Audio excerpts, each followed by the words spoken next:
অপরিচ্ছন্ন হয়ে রান্নাঘরে ঢোকার তো কোনো প্রশ্নই ওঠে না। মানে ও যদি স্নান না করে খাবার বানায় আমার বেবির জন্য, সেই খাবার কি আমি আমার বেবিকে খেতে দেবো নাকি? না। এই উমা শোনো, আলিয়া বেবিও কিন্তু একদম অপরিচ্ছন্নতা পছন্দ করে না। তুমি একদম স্নান টান করে পরিষ্কার হয়ে তারপর রান্নাঘরে ঢুকবে, তারপর ওর খাবার বানাবে। ওকে? হ্যাঁ হ্যাঁ ম্যাডাম, আপনার কোনো চিন্তা নেই, আমি স্নান করেই রান্নাঘরে যাব। ব্যাস, তাহলে তো হয়েই গেল। উমা এবার থেকে স্নান করেই রান্নাঘরে ঢুকবে। উমা, তুমি আবার পিসিমণির কথায় কিছু মনে করো না জানো। আমাদের পিসিমণি এসব একটু বেশিই মানেন, আর আমরা সবাই পিসিমণিকে খুব মানি। আমিও মেনে চলবো বৌদি, আমার জন্য কারোর কোনো অসুবিধা হবে না। বাড়াবাড়ি, সব মেনে চলবে, পায়ে তেল দিতে উস্তাদ। এই জন্যেই মেয়েটাকে দেখলেই আমার বিরক্ত লাগে। আর তাছাড়া কথাটা তো বড় পিসিমা একদম ঠিকই বলেছে।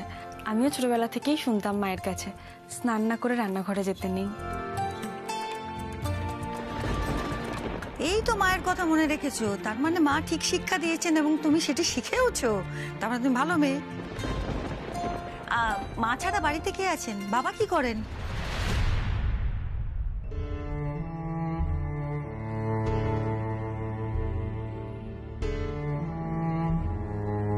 আমার বাবা নেই,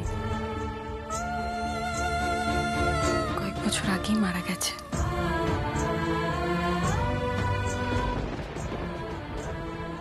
বাবা নেই? মাথার ওপর বাবা নেই না? আহারে, সংসার চলে কি করে? মা ছাড়া আর বাড়িতে কে কে আছে? মানে ভাই বোন কজন? আমার ভাই নেই, আমরা 3 বোন, আমি মেজো, আর আছে মা আর ঠাম্মি।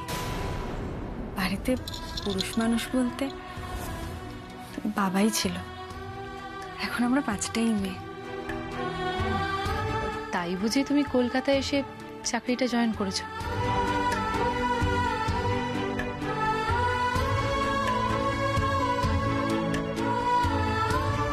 তাতে কি হয়েছে? মন খারাপ করছো কেন? তুমি তো ভালো কাজ করছো, যোগ্য সন্তানের মতন কাজ করছো, তাই না? হ্যাঁ, এই যে দায়িত্ব নেওয়া, মাথার ওপর দায়িত্ব তুলে নেওয়া, যে সে লোকের কাজ, হ্যাঁ তুমি করছো। আর তাছাড়া আমরা তো রোজই দেখি কত কত গ্রামের মেয়েরা আসে, শহরে এসে চাকরি করে, রোজগার করে নিয়ে যায়, তাদের সংসার চালাতে হয়। তারা কত কষ্ট করে, কত পরিশ্রম করে। আমরা আরামে বাড়ি বসে কি আর বুঝতে পারি সেসব কষ্ট? না, আমাদের সে বোঝার ইচ্ছে আছে, আমরা জানতেই পারি না কে কিভাবে সংসার চালায়। একদম মন খারাপ করবে না, যেমন শক্ত হাতে হাল ধরেছো, সংসারের দায়িত্ব নিয়েছো, ঠিক সেই রকম সেই রকম থাকবে।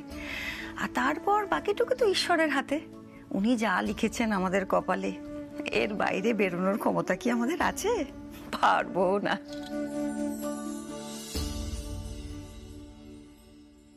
আচ্ছা উমা, বাবা নেই বলে যতটা সিম্প্যাথি নেওয়া দরকার নেওয়া হয়ে গেছে তো তোমার?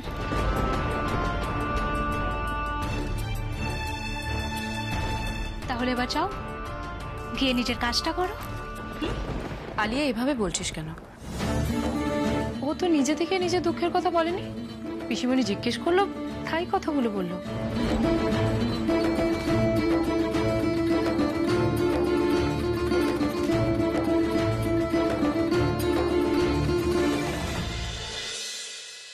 না না বৌঠান, তুমি খুব ভালো সিদ্ধান্ত নিয়েছো শহর থেকে বাইকটা কেনার। আর কলকাতার দোকানে কত কালেকশন, কত ভালো ভালো বাইক পাওয়া যায়। তাহলে উমার কাছে টাকাটা পাঠাবার ব্যবস্থা করি, তুমি কি বলো? কিনতেও তো কিছুটা সময় লাগবে, তাই না? কিন্তু সবকিছুই উমার ঘাড়ে চাপিয়ে দেওয়াটা ঠিক হচ্ছে বৌমা? শহরে উমা ছাড়া আর কি আছে মা? কেন, কমল আছে। তুমি তো জানো আমাদের থেকে বেশি যে উমাকে কত দিক সামনে চলতে হয়, তাই তো? আর তাছাড়া ওর মালিক হচ্ছে কত বড় খেলোয়াড়, তার সব দায়িত্ব তো উমার উপরে। সেই সমস্ত দায়িত্ব পালন করে ওকে পারবে এদিকে নজর দিতে? মাসিমা কিন্তু কথাটা খুব একটা ভুল বলেননি বৌঠান। তবেই বলো, তুমি আছো, ওপাড়ার পাঁচু আছে, রানু আছে, ওদের সকলেরই তো বাইক আছে। এদের কাউকে নিয়ে কমল তুমি যাও কলকাতায়, গিয়ে পছন্দ করে বাইক কিনে নিয়ে এসো। কি পারবে না এইটুকু আমাদের জন্য করতে? কেন পারবো না মাসিমা? সুনন্দ নেই, আমরাই তো এখন সোমার কাকা মামা, আর মেয়েটার বিয়েতে আমরা যদি বৌঠানের পাশে না দাঁড়াই তাহলে বৌঠান একা কি করে সামলাবে? ঠাকুরপো, তোমরা ছিলে বলেই তো ভরসা পাই বলো। বৌঠান, আপনি কিচ্ছু চিন্তা করবেন না। আমি তো প্রায় কলকাতা যাচ্ছি, পাঁচু রানু কাউকে একটা নিয়ে বাইকের দোকানে চলে যাব। কিন্তু আমার কি মনে হয় জানেন, জামাই আজকালকার যুগের ছেলে, ওর তো একটা পছন্দ অপছন্দ আছে। যদি বাইকের কালার মডেল এসব পছন্দ না হয়, পরে কিন্তু পাল্টানো খুব মুশকিল হয়ে যাবে। তার চেয়ে বরঞ্চ তুমি এক কাজ করো, জামাইয়ের বাড়িতে ফোন করো, ফোন করে ওকে বলো যেদিনকে আমরা বাইক কিনতে যাব সেদিন যেন ও আমাদের সঙ্গে যায়। তাহলে ওর পছন্দ মতো কালার মডেল আর যা যা কিছু আছে আর কি, সেগুলো ভালো করে দেখে শুনে কিনে নিতে পারবে। তাহলে তোমার পরে আর কিন্তু অভিযোগ করতে পারবে না। ঠাকুরপো, এই কথাটা তুমি একেবারে ঠিক বলেছ। এত টাকা দিয়ে যখন জিনিসটা দিচ্ছি তখন সেটা জামাইয়ের পছন্দসই হয় তো ভালো, তাই না? জামাইয়ের মেয়ে পছন্দসই হতে হবে, বাইকও পছন্দসই হতে হবে। মনে হয় বাইকের দামও বুঝি মেয়ের থেকে বেশি। 80-90-এ খুব ভালো বাইকই হয়ে যাবে, আর বাজেট তো 1 লাখ। আমার মনে হয় 1 লাখে বেশ ভালো বাইক হবে। জামাইয়ের কিন্তু কপাল ভালো বৌঠান, জামাই বাইক চাইলো আর তুমি ধার দেনা করে বাইকের ব্যবস্থা করে দিলে। এত টাকা খরচ করছো চড়া সুদে ধার নিয়ে, শোধ করতে কোনো অসুবিধা হবে না তো? উমা আমায় কথা দিয়েছে ঠাকুরপো, ও মাইনে পেয়ে আস্তে আস্তে সব শোধ করে দেবে। ঠাকুরপো, তুমি সময় মতো আমার উমাকে কাজটা পাইয়ে দিয়েছিলে বলে এই সোমার বিয়েতে আমি এত খরচ খরচা করতে পারছি। আসলে আমরা এত ভালো পাত্র হাতছাড়া করতে চাইনি। পাত্রের রোজগারপাতি ভালো, আমাদের মতো ঘরে মেয়ের বিয়ে দেওয়ার বেলায় এইটুকুই শুধু দেখা হয়। মা, ঠাম্মি না একদম ঠিক কথা বলেছে। জানো তো কমল কাকু, আমার বিয়েতে না কোনো রকম ত্রুটি রাখা যাবে না। হ্যাঁ, তাতে আমার মা বোন দেনায় ডুবে যান। আমার মেজো বোনটা সমস্ত শখ আহ্লাদ সব কিছু ভুলে লোকের ফাই ফরমাইশ খাটুক, অসুবিধে নেই। তার জীবনটা শেষ হয়ে গেলেও আমার বিয়েতে না প্রচুর টাকা খরচা করতে হবে, বুঝেছো? আর সেই টাকা জোগাড় করতে হবে উমাকে, তাই তো মা? তুই ঘরে যা, ঘরে যা। তুই যাবো তো মা, আমি ঘরে চলে যাব। ও হ্যাঁ, আমার তোমার বিয়ের বয়স পার হয়ে যাচ্ছে বলো, তার সত্ত্বেও আমার বিয়ে হচ্ছে না। এখন যদি তোমরা আমাকে ওই হাত পা বেঁধে জলেও ফেলে দাও, সেটাই আমাকে মেনে নিতে হবে। কি বললি? কি বললি তুই? আমি তোকে হাত পা বেঁধে জলে ফেলে দিচ্ছি? বৌমা, বৌমা শান্ত হও, বৌমা শান্ত হও। বৌঠান, সোমার উমার জন্য খারাপ লাগছে। ও দিদি হয়ে যদি একটু বোনের কথা ভাবে, সেই দোষটা তুমি ধরো না। ধরবো ঠাকুরপো, দোষ ধরবো? এত বড় কথাটা বললো কি করে? আমি কোথায় ভাবছি যে বাপ মরা মেয়ে যেমন তেমন করে বিয়ে দিলে তখন কথা শোনাবে না আমাকে যে আমার বিয়েতে কিছু দিলে না? তো আমি মা, মা, আমি তোমাকে কথা শোনাবো? আমি তোমাকে বলো কি দিয়েছো? যখন আমি দেখতে পাচ্ছি যে আমার মার বোন দেনায় ডুবে যাচ্ছে শুধুমাত্র আমার বরকে একটা বাইক কিনে দিতে হবে বলে, আমি তোমায় কথা শোনাবো? তুমি কথাটা কি করে বললে মা? কি করে?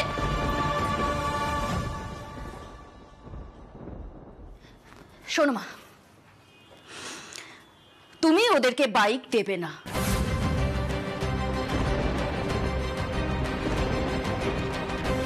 তাতে যদি ওরা এই বিয়েতে না করে, তাহলে আমিও এই বিয়ে করব না।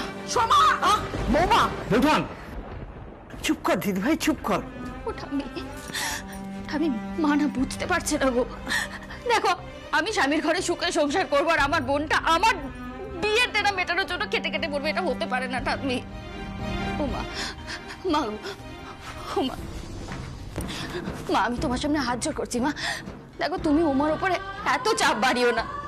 উমাটা এমনিতে খুব কষ্টে আছে, আমি তো জানি সেটা। ও কমল কাকা, জানো তো আমার উমাটা না খুব কষ্ট পাচ্ছে। আজ পঞ্চমী শেষ হতে চললো, আর খালি ষষ্ঠী। এবারে বড়ি বিক্রির ব্যবসার টাকা মা আমার বিয়েতে খরচা করবে বলে সব সরিয়ে রেখেছে। আমার ছোট বোন চুমকিটাকে পর্যন্ত একটা জামা দেওয়া হয়নি কমল কাকু। তুমি জানো এই কষ্টটা আমার উমাটাকে খুঁড়ে খুঁড়ে খাচ্ছে, খুঁড়ে খুঁড়ে খাচ্ছে আমার উমাটাকে। ও না ফোন করা সাহসটুকু পাচ্ছে না, ওর গলাটা কাঁপছে, ওর গলাটা কাঁপছে। পুজোয় 1 বছর জামা কাপড় না পরলে মহাভারত অশুদ্ধ হয়ে যাবে না, কিন্তু এখন যদি তোর বিয়েটা ভেঙে যায় তাহলে অসুবিধা আছে। উমা যখন বলেছে দায়িত্ব পালন করবে তখন ও করবে। ও তো আমার মেয়ে, আমি ওকে চিনি, খুব ভালো জানি, ওর বাপের মতো। একবার যখন বলেছে ও কথা রাখবে তখন ও কথা রাখবে, এই কথা রেখে ছাড়বে। মা তার মানে তুমি পাত্রপক্ষের সব দাবি মেনে নেবে আর বিয়েটা তুমি দেবেই, তাই তো? হ্যাঁ দেবই, বিয়েটা আমি দেবই। পাড়ার সব লোক জেনে গেছে যে একটা ভালো বাড়িতে তোর বিয়ে ঠিক হয়েছে। আমি কি পাগল নাকি হ্যাঁ, যে এই বিয়েটা ভেঙে তোর কপালটা আমি নষ্ট করব? এই বিয়েটা আমি দেবই, জামাইকে বাইক আমি দেবই। তাতে যদি এই বাড়িটা বন্ধক রাখতে হয় বন্ধক রেখে আমি বাইক দেবো, কিন্তু বিয়েটা আমি দেবো।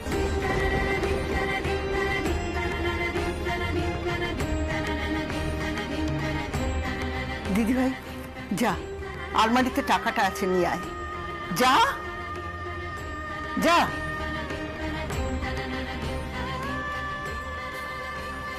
কমল, তুমি বাইক কেনার ব্যবস্থা করো। টাকাটা কুশিমান্নার থেকে নেওয়া হয়েছে। দেশগায়ের ব্যাপার, এতগুলো টাকা ঘরে রাখা ঠিক হবে না, নিয়ে যাও।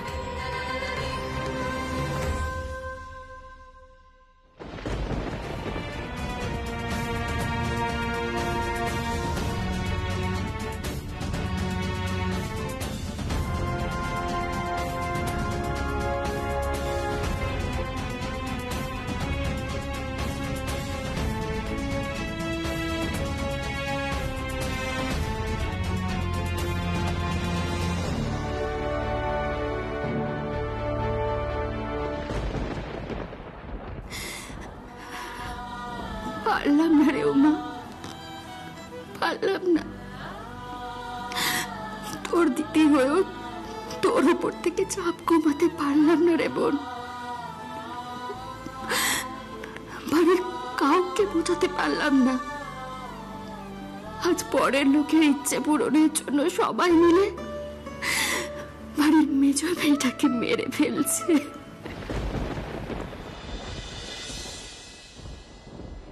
আরে আমি যা বলছি সেটা শোনো, আমাদের হাতে আর 2 দিন সময় আছে, বুঝলে? আজ পঞ্চমী, কাল ষষ্ঠী, এই 2 দিন এ বাড়িতে বেশি হইচই হয় না। সবাই 12টা-1টার মধ্যেই শুয়ে পড়ে। সপ্তমী, অষ্টমী, নবমী, এই 3 দিন সবাই সারা রাত জাগবে, সবাই অনেক বেশি হইচই করবে, নাচ গান নাটক কত কিছু হবে, বাইরে থেকে কত লোকজন আসবে। এই 3 দিন তুমি কোনো মতে এই বাড়িতে ঢুকতে পারবে না। তাই বলছি যা করার আমাদের এই 2 দিনের মধ্যে সেরে ফেলতে হবে। বুঝেছি। তা তোকে যা যা করতে বলেছিলাম সেগুলো করেছিস কি? আমাকে তো তাড়া দিচ্ছিস। তোকে যে বললাম আলমারির ওই চাবির ছাপ তুলতে সাবানে, সেগুলো আমাকে দিতে, সেগুলো না দিলে আমি চাবিগুলো বানাবো কি করে? আরে চাবির ছাপ? আরে দাঁড়া দাঁড়া, তোকে যে বললাম যে কোন আলমারিতে গ্যাস আছে, কোন আলমারিতে ওই দামি দামি গয়না গাটি আছে, সেগুলোর খবরাখবর নিতে নিয়েছিস? বেশি কথা বলো না, আমি যেটা বলছি সেটা তুমি শোনো।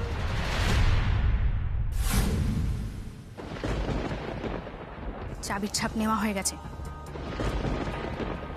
গিন্নিমা বাড়ির চাবিটা বালিশের তলায় রেখেছিল, ঠিক আমার চোখ পড়ে গেছে, অমনি পট করে চাবির ছাপ তুলে নিয়েছি। তুমি তোমার কাজটা না এবার ঠিক করে করো বাপু। চাবির ছাপটা আমার থেকে কখন কিভাবে নেবে সেটা ঠিক করো। এই দেখছি, দাঁড়া, তোকে জানাচ্ছি। শোনো, যা করার তাড়াতাড়ি করো, বুঝেছো? জিনিসটা আমার ব্যাগের মধ্যে আছে, কারোর যদি একবার চোখে পড়ে আমি শেষ, সোজা আমাকে পুলিশে দেবে।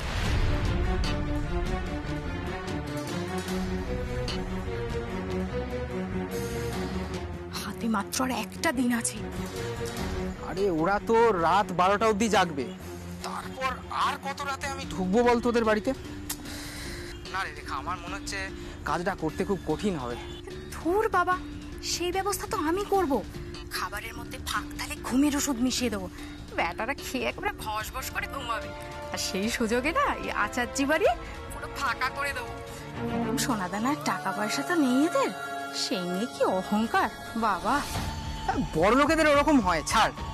শোন, কাল সকালে যেভাবেই হোক তোর থেকে চাবির ছাপ নেব, তারপর চাবি বানিয়ে রাত্রিবেলা না সব সাফা চাট করে বাক্স প্যাটরা নিয়ে ভেগে যাবো। ভাবতে যে কি আনন্দ লাগছে না।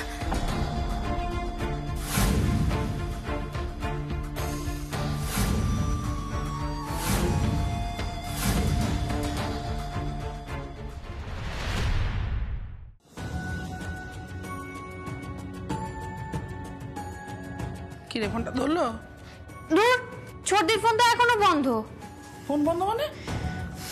তাহলে ও যে বাড়িতে থাকে ওই বাড়িতে ফোন কর। আচার্যদের বাড়ি? হ্যাঁ, নাম্বার তো আছে। ওই কিছুদিন আগে গিয়ে সোমা মুখার্জিদের বাড়ি থেকে নিয়ে এলো না। কর কর কর। ও হ্যাঁ হ্যাঁ, এই ফোনেই তো সেভ করা। উফ, চেষ্টা কর, চেষ্টা কর।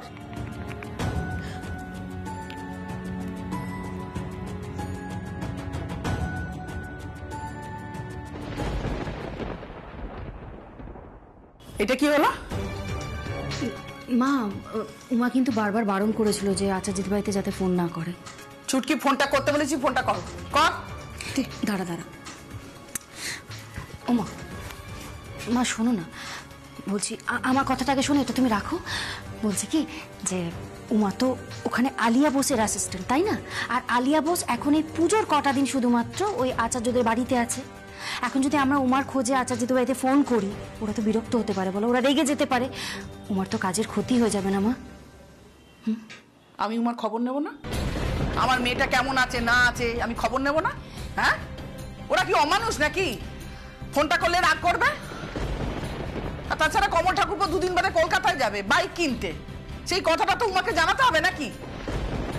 এই আমার মা শোনো না, কর তো, কর চুটকি কর। মা বর্দি মনে ঠিক কথাই বলছে, ফোন এই তুই আমাকে জ্ঞান দিবি? ফোন কর। করছি।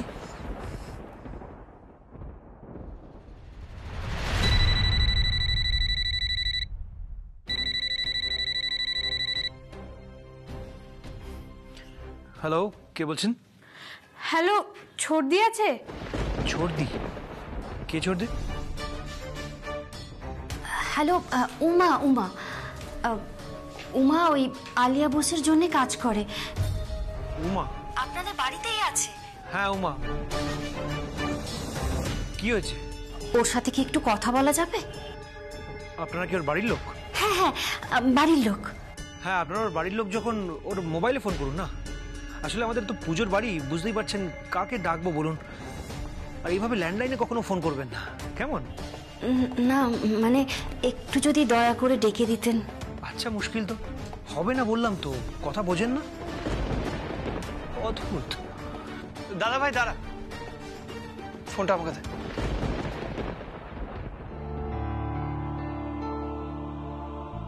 হ্যালো, কে বলছেন? আমি উমার দিদি। আসলে উমার ফোনটা না বন্ধ, তাই আমাকে একটু দে না। হ্যালো, আমি উমার মা কথা বলছি। আসলে উমার খবর পাচ্ছি না তো, তাই খুব চিন্তায় আছি। যদি দয়া করে ওকে একটু ফোনটা দেন। ওর তো চিন্তা ভাবনা নেই, ফোনটা বন্ধ করে রেখেছে, একটু দিন না। আচ্ছা মা, তুমি কি বলো তো, তুমি সবটা শুনে উমাকে ভুল বুঝছো? আরে বাবা, আমি তো তোমায় বলেছি পুজোতে বাড়ির কারোর জন্য কোনো কিছু কেনাকাটা করতে পারেনি ও, তাই তোর মন খারাপ হয়ে আছে, তাই ও ফোনটা ধরছে না। ও এমনিতেই কষ্টে আছে মা, তুমি ওর কষ্টটা কখনো বুঝবে না নাকি? এতটাই খারাপ অবস্থা ওনাদের যে পুজোর জামা কাপড়টুকু কিনতে পারেননি? আপনি চিন্তা করবেন না মাসিমা, উমা একদম ঠিক আছে। আসলে পুজোর পরিবেশ তো, কাজের অনেক প্রেশার, তাই হয়তো উনি মোবাইলে চার্জ দিতে ভুলে গেছে। কিন্তু আপনি চিন্তা করবেন না, আমি ওনাকে বলে দেবো আপনাকে কল ব্যাক করতে। ঠিক আছে, রাখি।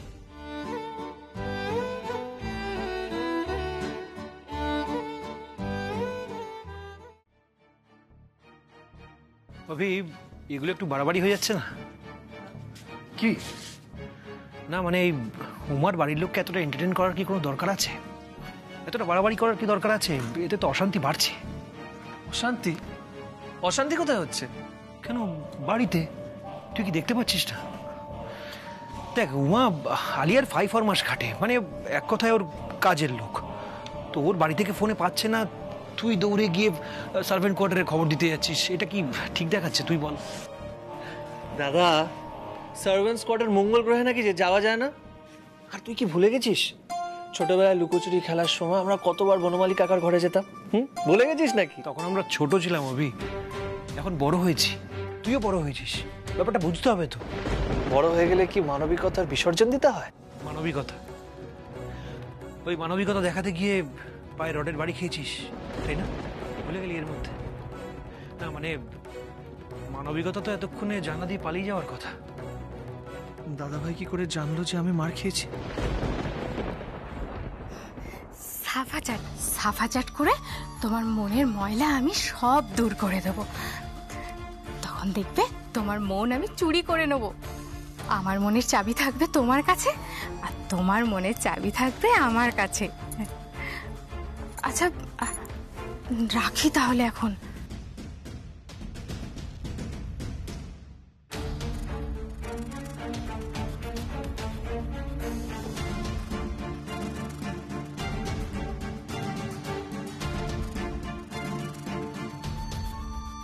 আমার বয়ফ্রেন্ড খালি জিজ্ঞেস করছে কি করছি, বারবার দেখা করার জন্য বলছে।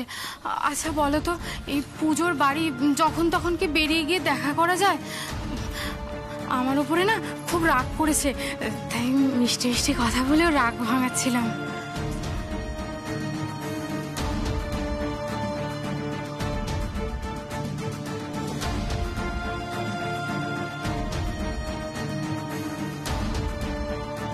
কিছু শুনে ফেললো না তো?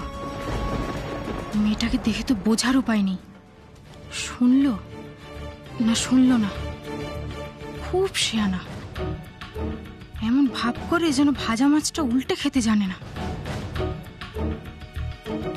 কিন্তু যদি সত্যি সত্যি সবটা শুনতে পেয়ে থাকে, তাহলে তো কেস পুরো ঘেঁটে ঘ হয়ে যাবে। কি করি এখন?